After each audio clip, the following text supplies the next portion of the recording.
back to you. I'll get Edgardo. Voltage here? Is 7 over 9 times 10. Good. What if I make that an 8? What's the voltage here? Ryan. 8. Ryan in the back. 8 over 10 times 9. 8 over 10. 8 over 10 times 10. Yeah.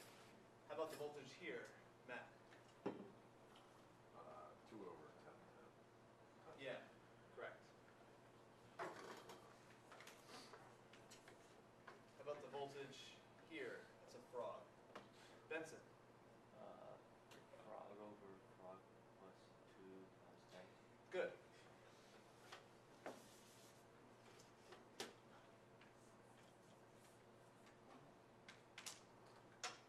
So now I've got two resistors, X and Y, and now they're in parallel on there. Okay. So we come to Vaughn. That voltage there. Is there x parallel y over 2 plus x parallel y times 7? Yes. How about the voltage here, Fred? 2 over 2 plus x parallel y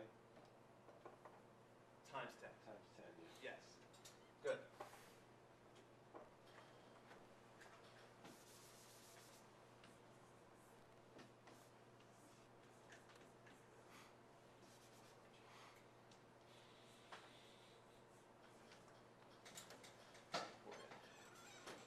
How about the voltage here? Roger. It's Ed over Ed plus XY parallel. Times Yes. Got it. Okay. 10. How about the voltage here, Sean? 5 over 5 plus 3 parallel 2 times whatever the voltage Times V total. Yeah.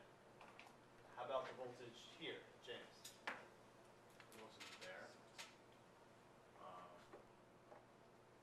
Throw out there. Yeah.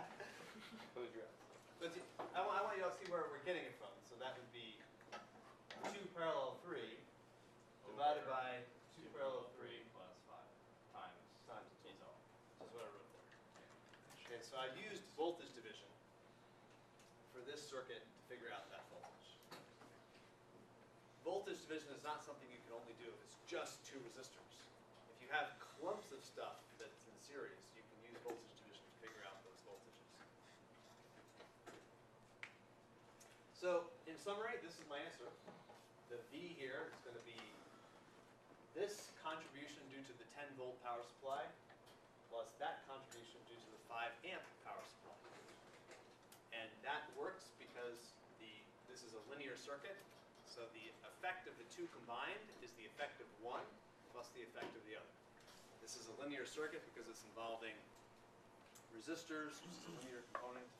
The sources do not make the circuit nonlinear. To make a circuit nonlinear, you'd have to add in components like diodes that behave kind of with funny curves.